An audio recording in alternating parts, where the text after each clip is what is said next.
Welcome to Wawasan Wire.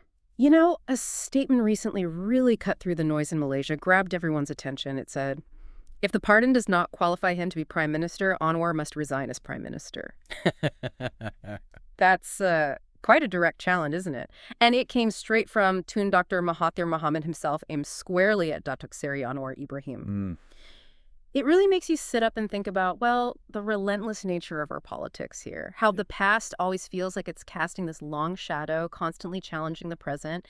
And, how our leaders' histories, especially the legal stuff, the court battles, it seems to keep shaping the very foundations of our government today. It does. It's almost like these political sagas, they're never really over, just sort of paused. What do you think when you hear a statement like that? About how these long-running political stories keep influencing who leads us, how we're governed. Well, what's truly striking is just how deeply these historical events, and crucially, their legal interpretations, are woven into, well, the fabric of Malaysian politics today. We're not just looking at historical footnotes here. These are live issues, with very real consequences for leadership, for the stability of how things are run. Tun Dr Mahathir's assertion, calling for this review of the royal pardon granted to Anwar Ibrahim back in 2018, it isn't just a legal question. It feels more like a strategic move, bringing a past decision right into the spotlight, effectively challenging the legitimacy of a sitting prime minister. Right. So the core of his challenge, if I'm getting this right, is pretty stark, basically. If that pardon is found somehow to not legally qualify Anwar for the PM's job, Right. then Mahathir says he has to step down. That's the demand. And he's even mentioned, he's looked at the documents himself and still sees lingering questions. This isn't just an off-the-cuff remark. It feels like a really calculated, high-stakes play. It absolutely is. And look, it's vital to remember the circumstances around that pardon. It was granted by the 15th Yang di-Pertuan Agong back in 2018. This pardon happened when Tun Mahathir himself was prime minister for his second term. So the very person now questioning the pardon was actually leading the government when it was issued.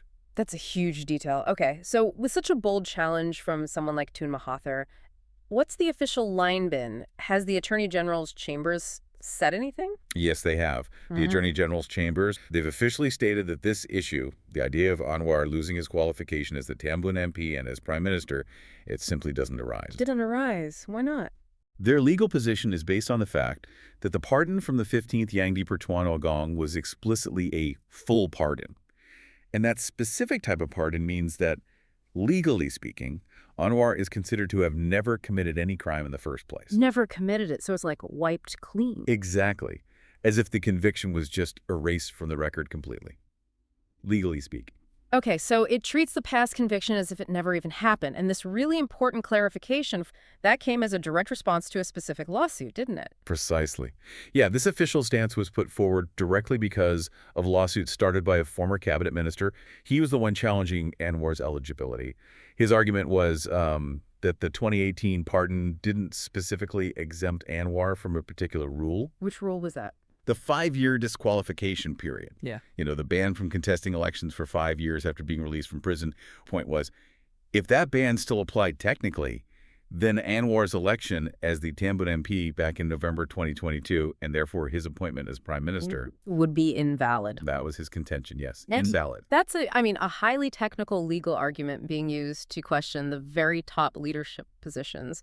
It just shows how these legal interpretations, even on things that seem settled, can suddenly become huge political flashpoints here. Absolutely. So what do you make of the wider implications of a challenge like this just persisting for the stability, the legitimacy of the current government? It feels like these questions, once they're out there, they just don't go away easily in our politics. Well, it definitely goes far beyond just a legal nicety, doesn't it? It's a direct challenge to the very foundation of leadership and how stable the government is perceived to be. When the eligibility of a sitting prime minister keeps getting questioned like this, it inevitably creates ripples right through the political system. Ripples, yeah. It can be used maybe quite deliberately to try and undermine public confidence. It forces the government to keep spending time and energy just defending its own legitimacy instead of focusing on policy or governing. Distraction tactics, perhaps. Could be. And the interpretation of past legal actions, especially something as major as a royal pardon, it just holds immense power to shape today's political story. It really highlights how even systems that seem solid can feel quite fragile under this kind of intense pressure. That's a really strong point about fragility. Okay, let's shift gears slightly, but we're staying with these two dominant figures, Tun Mahathir and Prime Minister Anwar. There's this other equally high-profile legal fight going on. Tun Mahathir's RM 150 million defamation lawsuit against Anwar. And this one, from everything we hear, has a real sense of urgency behind it, especially from Mahathir's side. Oh, absolutely. Tun Mahathir has been very, very clear about wanting to speed this case up. And he's explicitly said he feels this deep need to clear his name and to do it quickly. Right. He feels the delays are unacceptable. Yes. And there have been delays. You mentioned it. Anwar initially asked for just, what, a 2-week postponement? Yeah, something like that. But the case has now dragged on for 2 whole years, and trial dates have only just been set for October 21st, 23rd, and 29th. That's a long wait, especially given Mahathir saying how urgent it is for him. It really is. And what's quite striking is Tun Mahathir's direct involvement recently. He actually showed up in person for a case management procedure. That's pretty rare for a plaintiff. Really, to press the point. Exactly. To personally push for an earlier trial date. This was apparently quite important because a new judicial commissioner had just taken over the case and wasn't fully up to speed yet. So his presence really underlined how personally invested he is in getting this resolved soon. And Anwar's lawyers, they did acknowledge his age, right? They agreed to try for earlier dates if possible, which led to these October dates finally being set. That's correct. There was an acknowledgement. So remind us, what's actually at the heart of this lawsuit? What are the specific things Mahathir is accusing Anwar of saying? Right. So the core of Mahathir's claim is that Anwar allegedly defamed him, specifically by publicly accusing him of racism and enriching himself and his family. This was supposedly in reference to Mahathir's long tenure, his 22 years as Prime Minister the first time around. Okay. And Mahathir sees these accusations as deeply damaging, things that have severely tarnished his reputation, his public image. And the amount of money involved. Right. It's huge. 150 million ringgit. This isn't just symbolic. Oh, far from it. He's seeking 100 million Malaysian ringgit in punitive damages and another 50 million ringgit in general damages. Wow. And it's not just the money. He also wants a written apology from Anwar, and he's demanding that Anwar hold a special press conference just to publicly retract the statements and say sorry. The sheer scale of this claim, both the money and the demands, it really signals just how seriously Tun Mahathir views the alleged harm to his reputation and his legacy. It's massive. Yeah, that massive amount, plus, reports about the tight security at the court, even mentions of a bomb squad being there.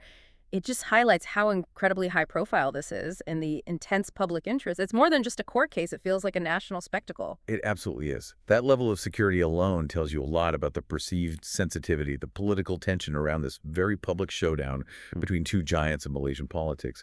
It turns a legal case into a really potent symbol of their ongoing rivalry. Okay, so let's try and connect these dots then. We've got these two separate but really significant legal issues. There's the challenge to Anwar's pardon, questioning his very right to be PM.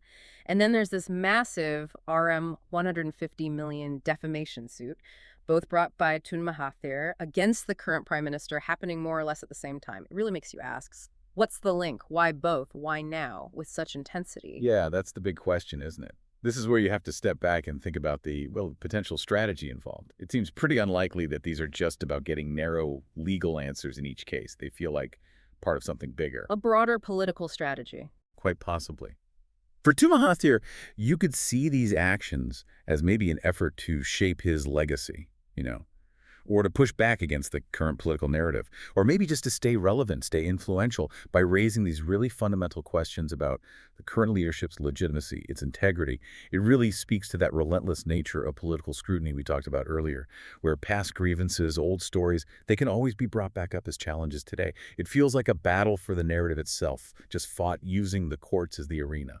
A battle for the narrative. And what about the impact on the rest of us, on the public watching all this play out?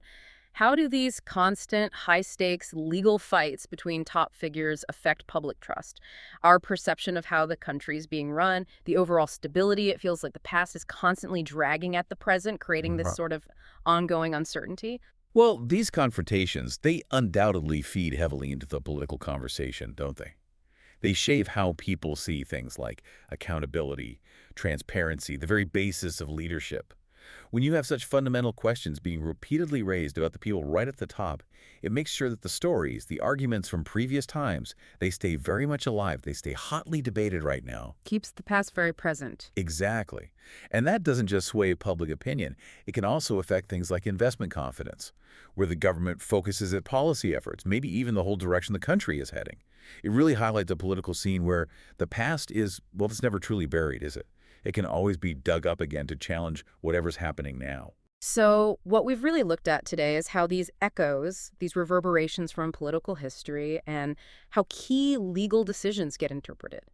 How they just keep resonating so deeply within Malaysia's political world. These aren't just legal squabbles, they feel much more profound, like reflections of deeply held beliefs, ongoing fights over the story, the narrative, and this relentless contest over legacy and influence. And the questions raised by all this, they really force us, I think, to confront and think hard about the very foundations of power, leadership, and ultimately public trust in our nation. Remember to like and subscribe for more videos like this.